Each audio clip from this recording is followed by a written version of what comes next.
Hello, and welcome to the Nursing Economics podcast series. This series provides extended content relating to articles published in the journal, such as author interviews and roundtable discussions. In this episode, Mr. Amil Kusain Perez Tan, an Assistant Director of Nursing and doctoral student, talks with Dr. Franklin Schaeffer, President and Chief Executive Officer of CGFNS International, an immigration-neutral, nonprofit organization based in Philadelphia, Pennsylvania, which helps foreign-educated healthcare professionals live and work in their country of choice by assessing and validating their academic and professional credentials. Dr. Schaeffer discusses his decision to pursue nursing as a career at a time when the nursing profession was predominantly a women's profession, and his ongoing work as a prominent nurse leader. He also provides insight surrounding the similarities and differences in the workplace between male and female nurses, as well as diversity among foreign nurses, stating he believes at the soul of every nurse, nurses are more similar than they are different. We are now pleased to present Mr. Perez Tan's interview with Dr. Schaeffer. Welcome to the podcast of Nursing Economics, the journal for healthcare leaders. My name is Amil Tan, a doctoral student of the Nursing Science program at the Graduate Center, City University of New York. I am very excited and very pleased to introduce one of our guest speakers for today, Dr. Franklin Schaeffer. He's one of the most successful nurse leaders at present. Dr. Schaeffer earned his doctorate in nursing administration and nursing education at Columbia University and has 50 years of progressive and varied nursing experience, which includes administration, education, clinical, and research. Dr. Schaeffer is currently the president and the chief executive officer of CGFNS International in Philadelphia. CGFNS International is a nonprofit organization that helps foreign-educated healthcare professionals live and work in their country of choice by assessing and validating their academic and professional credentials. Today, we will talk about what it means to be a male nurse as a minority in the nursing profession and becoming a successful nurse leader. Let us welcome Dr. Franklin Schaeffer. Thank you, Amil. It's a pleasure to be with you today and your audience as well. While I won't be able to see them during this process, I hope that we do convey something that's meaningful and enjoyable for all. And thank you, Dr. Schaeffer. So before we proceed with our interview, I would just like to get your permission to record this interview and to submit this in the journal. I'm fine with that. I give you my permission. Thank you. So before we start, can you tell us why you choose nursing as your career choice? Well, it wasn't my first choice. I must tell you, Amil, that I began this career serendipitously. And that was, I had been injured as a teenager, and I grew up in a very poor family in rural Pennsylvania. And this injury took me to a Russian physician who was a Russian physician in Russia, but migrated to the United States. And when he heard I wanted to be a doctor and we didn't have any money for me to go to school, he encouraged me to become a nurse first, because in Russia at that time, many of the doctors had to be nurses before they became doctors. I had never heard of nursing, let alone being a male nurse at that time, and this was 1958. Wow. 1958, 59. And so at that time, there were very little literature out there. At that time, I didn't have the internet or any Google out there to help me find out what is this profession of nursing and how does one find out it is, particularly being a male nurse. I did ultimately find out about the National League for Nursing. And I wrote a letter to the National League for Nursing requesting their brochure, which listed all the schools of nursing around the United States.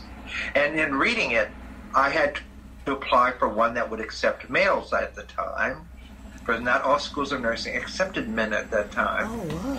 And yes. And so I did find two, and I did have an interview at your school, Hunter College. Okay. And I also had an interview at another school here in Pennsylvania Hospital, where they had at the 8th and Spruce a school of male nursing division attached to their psychiatric institution. But I opted for another hospital in Trenton, New Jersey, Mercer Hospital, Trenton, New Jersey. And I didn't know it at the time, but I was going to be the first ever male accepted into their program. And they told me there was another male accompanying me to go to school at Mercer Hospital. It was a 3-year diploma program, and I thoroughly enjoyed it. I had no idea what nursing was really like, especially being a male. But I will tell you that it was a wonderful experience for me, and it was the foundation of my profession. And I still carry through with most of the principles of those days. And I graduated in 1965 with my diploma. So I became a nurse because of a physician, became a nurse because I came from a very poor family in rural Pennsylvania, and I wanted to get a career. I no longer wanted to be poor, and I felt that education and a profession was going to be my way out. And I will tell you, all these years later, it was. Oh my God, that's very profound. And, I could really relate on that experience coming from the Philippines. We're a developing country.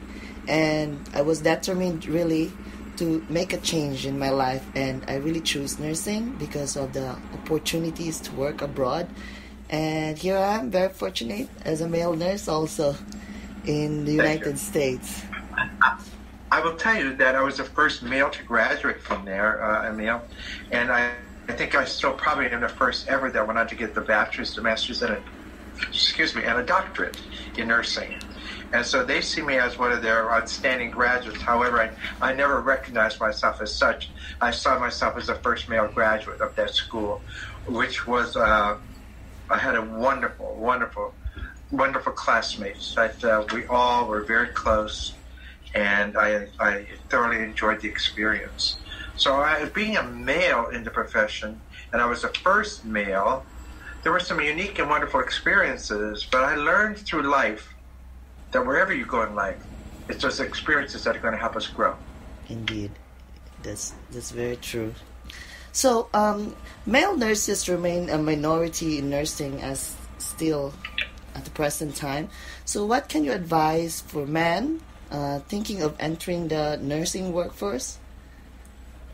I think first and foremost, be the best possible nurse that you can be.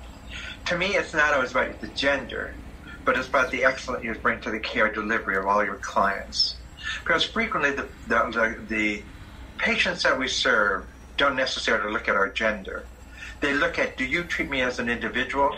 Do you care for me as a human being? And I've always used that as my philosophy as being a nurse. I must tell you, there's been very, very few occasions for discrimination for me, but I think it has a lot to do with my outlook on life, and I think it's all of our outlook. It's there if we want to uncover it. Anywhere we can find problems if we want to. But I think being a male in the profession, in my day, it was less than, maybe it was 1% at the time. Wow. Today it's 11%. That I have not encountered much, how should I say it, much of a minority barrier than some might have encountered. Now, there's been those one or two occasions, but when I look back at those, some of it was me too. Some of it was the people that created it. And then I always frequently say to myself too, I don't think I would want to work there anyhow after something did occur. And so I think it's how you look at life and how we look at our profession. Our profession must be what we make it. I encourage us all to think as nurses, and foremost as nurses. Yes, and then a male nurse. Because it is predominantly a female profession. And some of the values that we bring as men to this profession have a tendency to be very female in nature. Caring is not necessarily a male predominantly trait.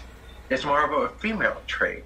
And I think it's what we bring to the table. So there's been some discrimination, but very few in my lifetime. Well, I do agree on that point also because I have been a nurse for 10 years now and I never felt discriminated in this profession. You really need to exude the characteristics of caring behavior, whether you're a female or a male, and that's what matters most in becoming a nurse. I will say to you, though, Emil, and to the audience, is that I think as you progress up the career ladder, those chances might be a little more, because it's a competitive world in which we live in. And leadership positions do require you to be your best. And while we think that men, and our current statistics show you that men frequently make more money than women, that's been a very sensitive spot for people.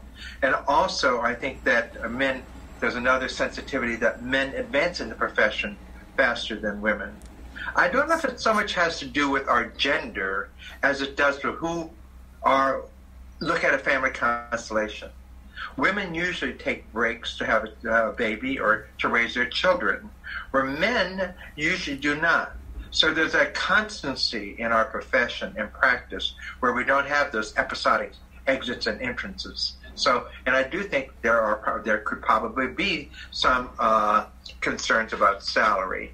I know I've always felt that I had to always compete with women for my salary, but I always felt I had to compete with anyone for my salary. And let me tell you, if you go into other industries, it's going to be similar in many ways.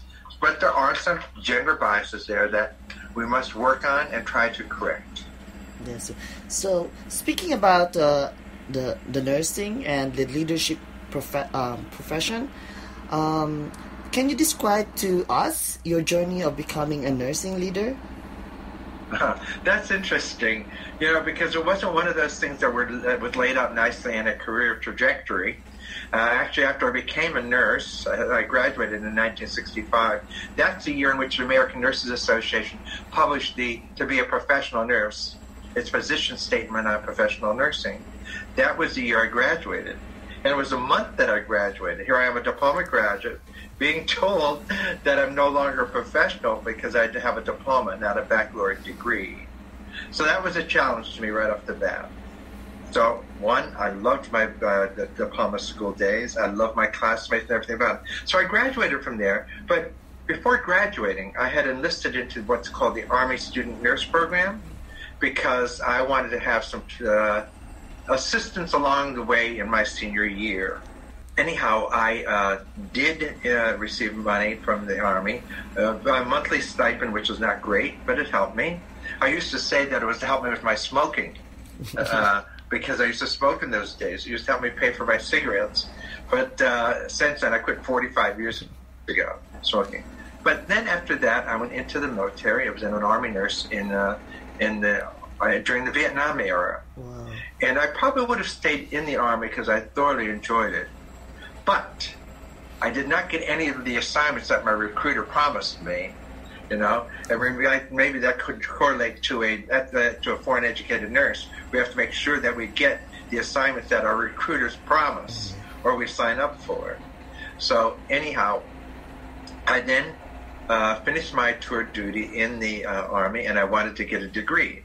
So I went on to Wilkes College in Wilkes-Barre, Pennsylvania, to get my degree. But I ran out of money. So I had to go to work again, and so I continued then at Easton Hospital, Easton, Pennsylvania, in the critical care unit at Easton Hospital.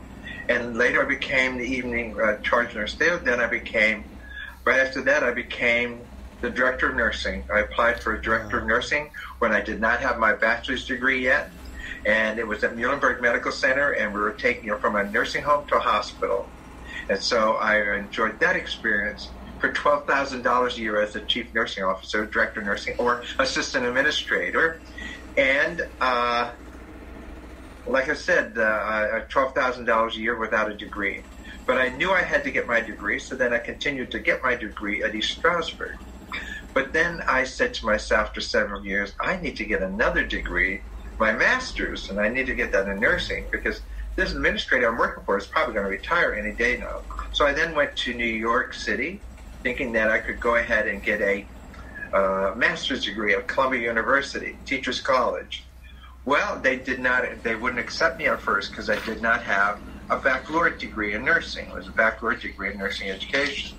So I then went to a place called Medgar Evers College over in Brooklyn, New York. And I'll be working in the day as a nurse in the hospital as an assistant administrator of the hospital in Elizabeth, New Jersey. I then would ride over to Medgar Evers College in Brooklyn, drive over there, take courses there. But then I said to myself, I could be a non-matric student at Teachers College because I have a degree. So I went up and I got signed up to be a non-matric. And I said, I'll show them how good my marks will be after I complete a course, and then have them re-look at my entrance eligibility. Well, at the same time, I was completing my bachelor's at Medgar Evers. So then I did get admitted there. It was one of the happiest days of my life. I still continued working in the hospital in Elizabeth, New Jersey. And I found my mentor by the name of Robert Piemonte at Teachers College, Columbia University. He was my mentor throughout my entire program at Teachers College, Columbia University, right up to and including setting me up for my doctorate in nursing. He not only was a mentor, he was a friend to me, and remains a very valuable friend to me, and I cannot contribute enough to him and the influence he had on my life.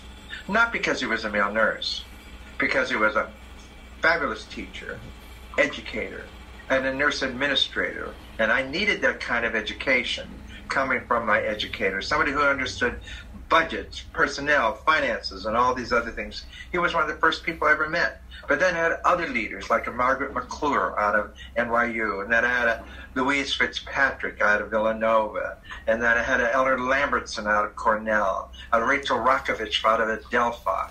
I had some very wonderful and profound people that influenced my life. And Marie Cedar was my sponsor for my doctorate.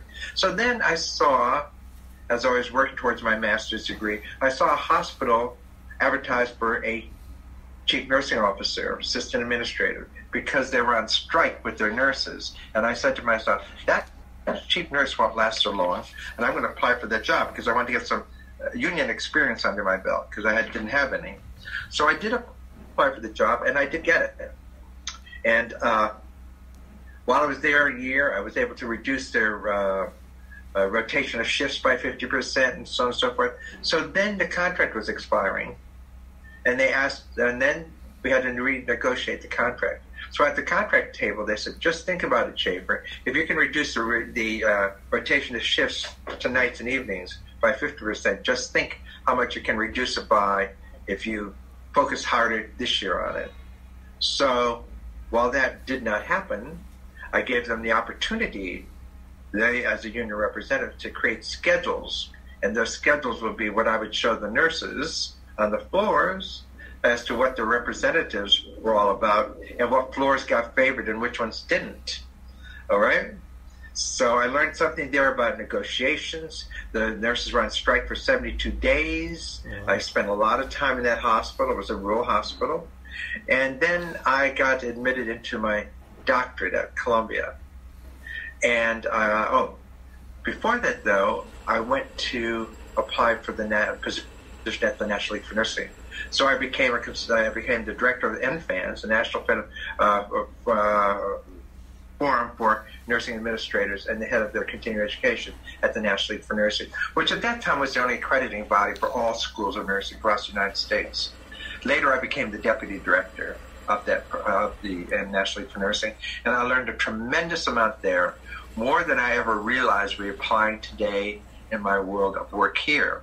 So throughout my career, Amil, I have learned and applied without even realizing how much that was going to influence the rest of my career. But I've had some mentors that have helped me a great deal, but I've also had some mentors along the way that have given me advice that I did not take, and thank God that I didn't always take some of them. I said, well, I don't know if I like that advice, and I took a risk. And sometimes those risks paid off, but not always, But I can honestly say to you that every position I've taken in my lifespan as a nurse has been very, very rewarding to me. So I went to work at the NLN, ultimately became the deputy director, and then I decided, after 9 years, there was time to go on and start my own business, which I did do, and I stayed in that for several months.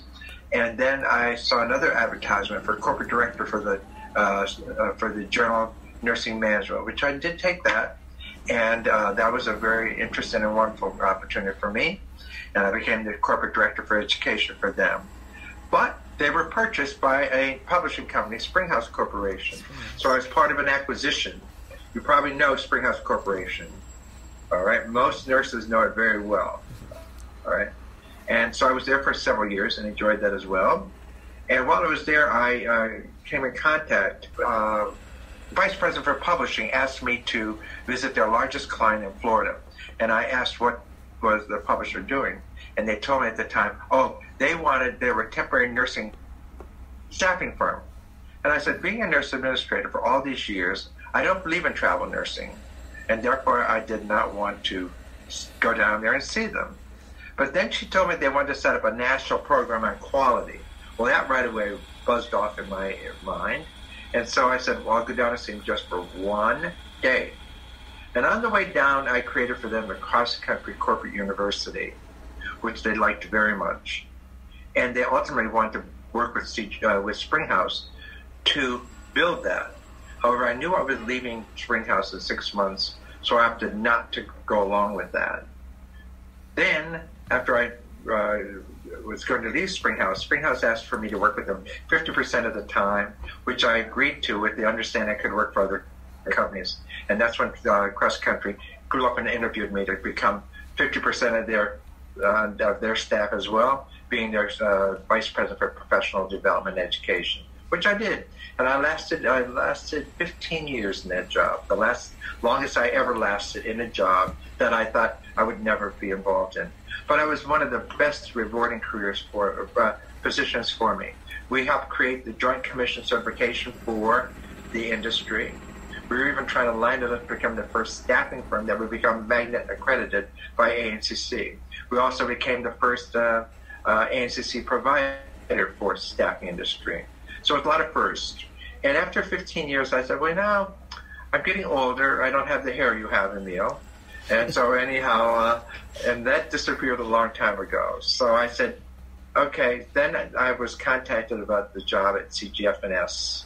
I knew CGFNS because while I was at the National League for Nursing, the National League for Nursing and the American Nurses Association used to be co-owners of or co-sponsors of CGFNS, which at that time was called the Commission on Graduate Support in Nursing Schools. And along with the CEO, I got to appoint our representative to sit on the board of CGFNS. And invariably, almost every one of our appointments became president, ultimately, of CGFNS. Now, that was my involvement with CGFNS, but I always had a tremendous admiration for it, believed in what they were doing and their mission. And so later, I served on a research committee for them, just for 1 year. And then they contacted me about coming for this job. And so it was not an easy decision because they were having some financial concerns. However, today, when I came to CGFNS, I had a staff of 58. Today, we have a staff of 165. We're also now do the work for Canada, except Quebec, and we're looking to expand into other countries as well. My career here has been extremely rewarding because we are making a difference every day in people's lives. That difference that you have experienced with us together, Emil, will not be an easy. It will always be a remembered experience that we at CGFNS had reached out, or you reached out to us, and we touched your life. We made a difference. And if I can have a lot of those days in my life as a nurse, I'm very happy because that's been my journey from the very beginning. I've had nothing but a great deal of pride and satisfaction, engagement and enjoyment from almost 99.9% of my career. I hope that this explains this to you a little bit. And also along that journey, I became a fellow of the American Academy of Nursing and also a fellow of the Faculty of Nursing and Midwifery at the Royal College of Ireland. I'm very honored to be a nurse. I've had the privilege to care for many wonderful people over the years. Listening to your conversation, to your journey is really mesmerized me, because having this interview to the person who made, life-changing actions in my life, because without CGFNS, I will not be able to work here in New York as a nurse. And that institution made really a difference, especially financially and growth of my career.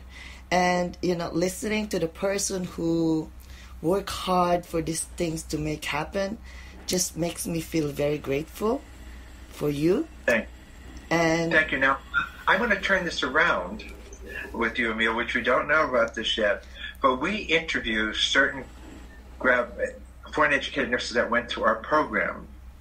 And so coming down the pike, you're going to be getting a call from us to switch the table around a little bit, that we're going to ask to interview you to also have you serve as a mentor to other nurses that are following your journey.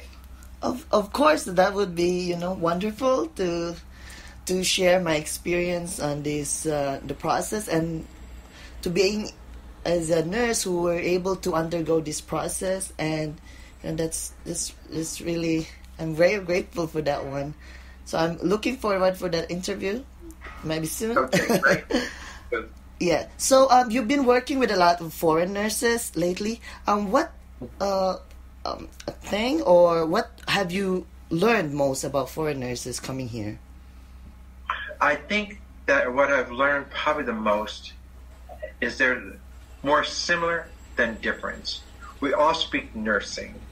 It's a common language. We all care about the profession. So I've learned that from nurses around the world, whether they're migrating or not. We have more similarities than differences. And the beauty of foreign educated nurses, they bring such diversity, such cultural changes, whether it be culture from our beliefs, our habits, or even our practices in nursing. They've contributed tremendously to the economics of the United States and the world, as well as to their own country in which they migrate from, because of the remittances that they send back home. But I do believe that at the soul of every nurse, we're more similar than different. We care about the human experience that we are living and living through others. That's great. And what can you provide for foreign nurses that is aspiring to work in another country or in the U.S.? I caution them to be very careful, be a smart buyer. While out of your eagerness to migrate to another country, don't put yourself in a position to become a victim. There are many unethical practices early on in healthcare recruitment. We at CGFNS helped establish what's called the Alliance for International Ethical Recruitment Practices. And that was done to help prevent some of the issues around around recruitment of international nurses. One of the biggest problems that they had is once they got into the United States, they did not get the assignment they said they were going to get or the shift they said they were going to get. And if they tried to get out of that, many of them had exorbitant breach fees. That's a fee that that's what they call when you break a contract. So that is one of the concerns we had. Two, the onboarding of the healthcare professionals from other countries was not always the best either. And then the attitude of the general public toward foreign educated nurses at the time was not always the best either. So I think if I had one thing to say is that we must change our narratives. We must become a better purchaser of these services. We must learn how to look at our contract and be aware that we can have lawyers look at our contract before we sign them. Don't rush into a contract. Know your rights, your responsibilities, and what you're getting into. We here at CGFNS, through our Alliance of Ethical Recruitment, offer 4 videos to the foreign educated nurse that teaches them how to look at a contract, know their rights, know what to do when.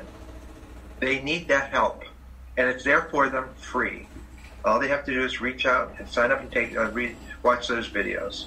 So I think that we have to be very careful in this age of so many refugees, the political upheaval over migration, that we could become a victim very easily, even under normal times.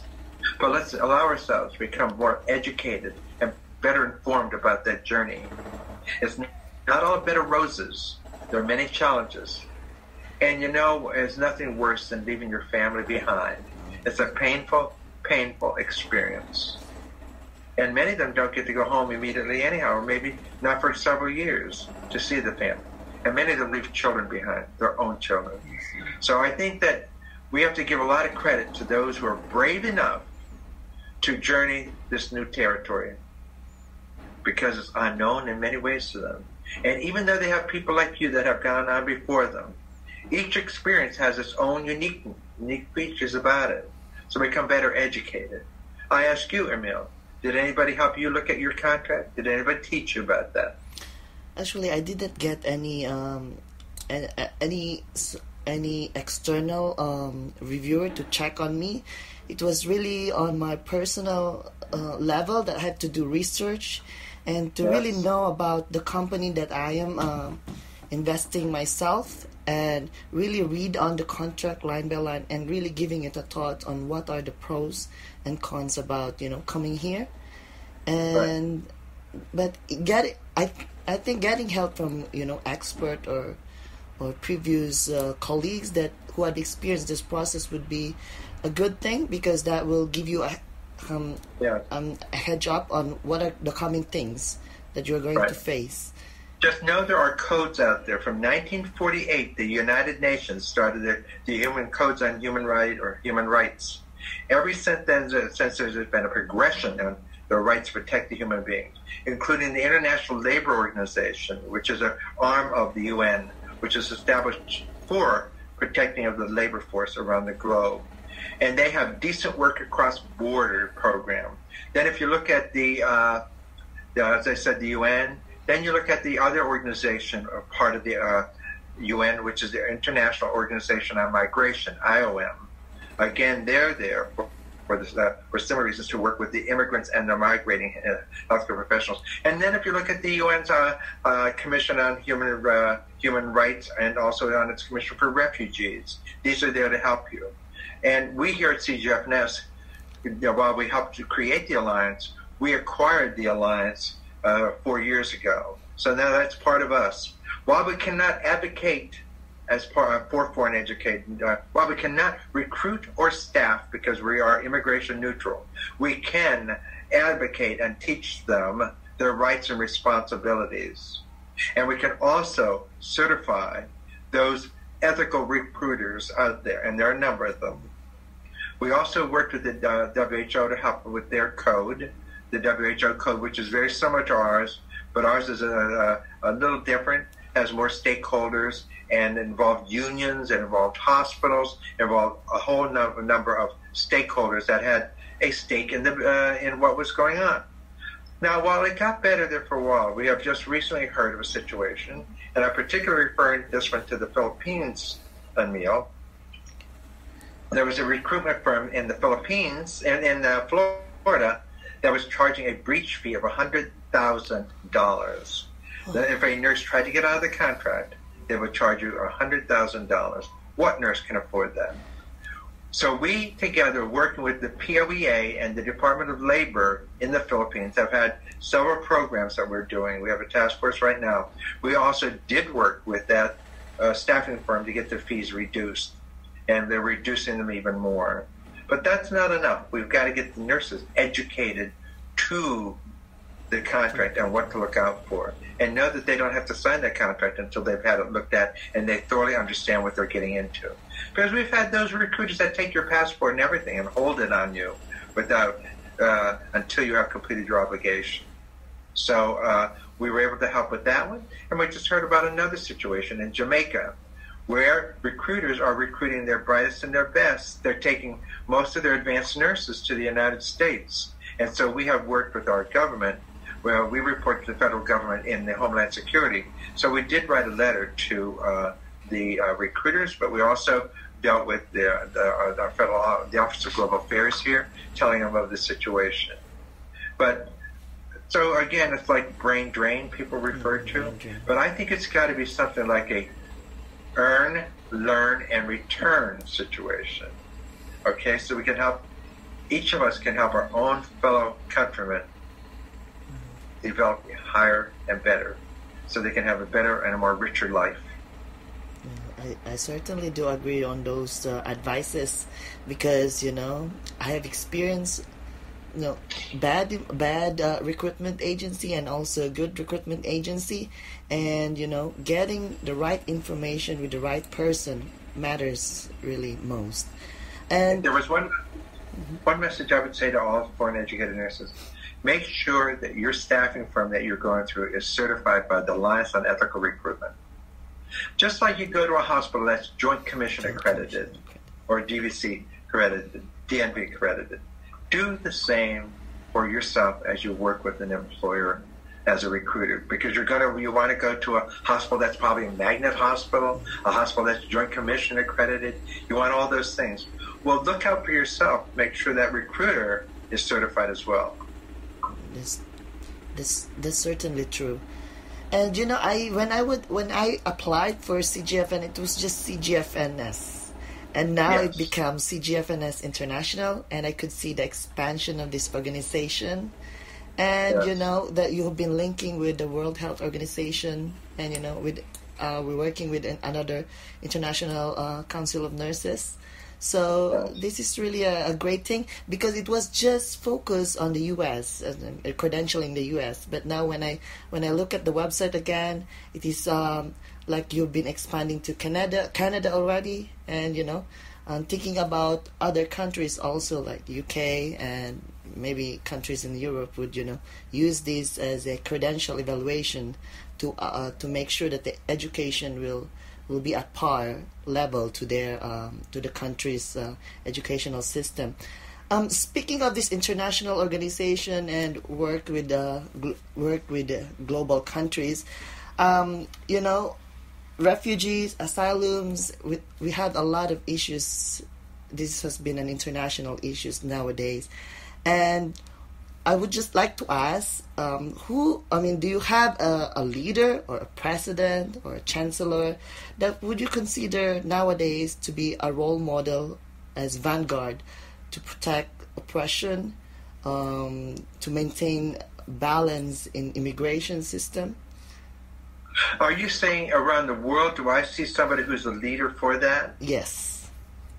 I think that each and every one of us have each and every country has its ups and downs, but I certainly would think that our neighbor to the north, Canada, is very welcoming to immigrants because they depend on immigrants, probably more than we do. A large percentage of their workforce, over 40%, is immigrants, migrating nurses. So they depend largely on that, and they have what's called fairness commissions that try to protect these individuals to make sure that they're treated fairly. I think Canada has a very good example, but I think there are many. If you look at Norway, for example, when they deal with the refugees, they have a wonderful refugee program, and it's a protection of the refugees. Now, we are working with several firms right now to help improve the whole experience of these refugees, because I could not imagine the life that they have living in these camps. So I don't think there's just one out there. I think one might be better at one aspect of it, and one might be better at another. But I think collectively as a world, the UN is trying to look at this, and that's why they've created the Global Compact on Migration, and they're still working on that, and we go to all the meetings as an NGO of the United Nations to hear this and also to add any intervention on global migration, where they look at the refugees and the migrants. And this is all forms of migrants and all forms of refugees, and how we must treat them fairly and orderly on a regular basis by all countries of the world, not just one. That's really great. Just a last question on nursing leadership. What has been considered the most challenging experience that you have as a nurse leader, and what can you advise to future nurse leaders? I think one of the most challenging experiences for me is, I should say, what has been one of the most satisfying experiences for me is mentoring others into this profession and to become leaders. That's been one of the most satisfying things, the satisfying experiences for me, is to watch an inspiring leader become a leader. It's a life-changing experience. I think, for me, any advice that I would give to leaders of today and tomorrow is they must think globally.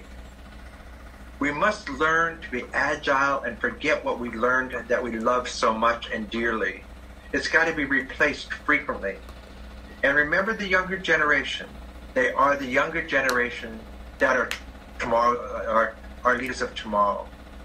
We must invest heavily in them through all of our personal and professional experiences to help guide them along the way. But we must be a voice for nursing, and we must be a voice for the consumer as well. I would have one thing to say about nurses in the hospital. Remember, your nurse executive or your administrator did not sell out to administration.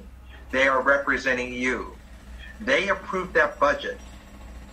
And just think about it. That budget affects every patient in every bed in every hospital. That's the power of a nurse executive. But we must know and recognize and support each other, whether you're the staff nurse or the nurse executive. We're in this together to make a difference for those who we serve. Well, that's wonderful, Dr. Schaeffer.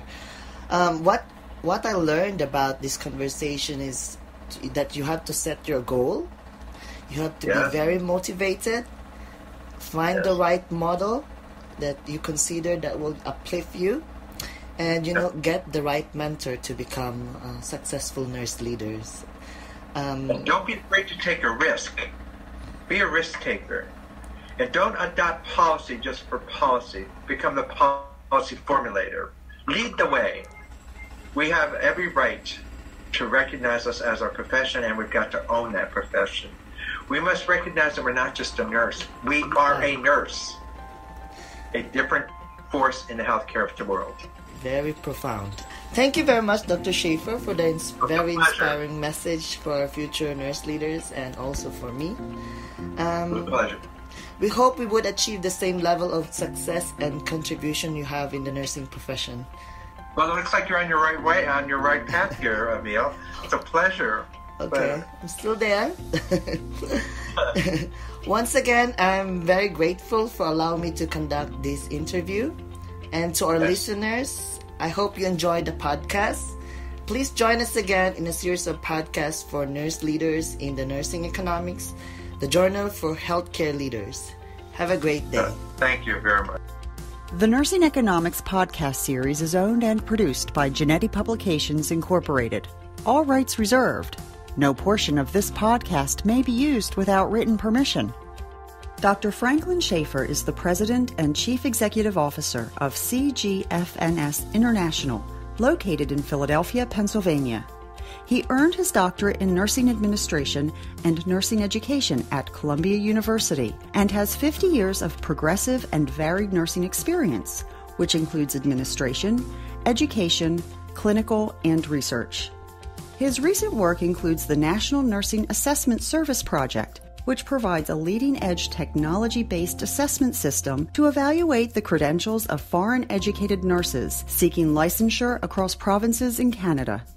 Dr. Schaeffer is also a principal investigator for the International Labor Organization's Decent Work Across Borders initiative, focusing on comparative analyses of nursing education and migration issues involving Denmark, Finland, India, Norway, and the Philippines.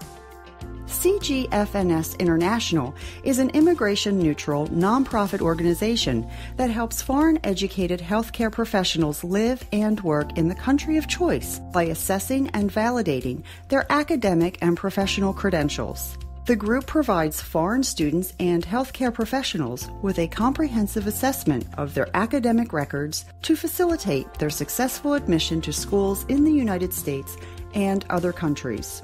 Mr. Amil Kusain Perez Tan, MSN RN, is Assistant Director of Nursing at the Riverside Premier Rehabilitation and Healing Center in Manhattan, New York, and is a PhD nursing student at the Graduate Center, City University of New York.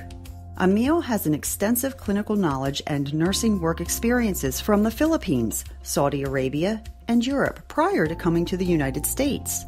Amil's research interests include long-term care, geriatrics, palliative care, and improving health systems. As a clinician, Amil's mission is to provide patients with quality, compassionate, holistic, and competent care. Amil loves to travel and has visited 27 countries and speaks 4 languages.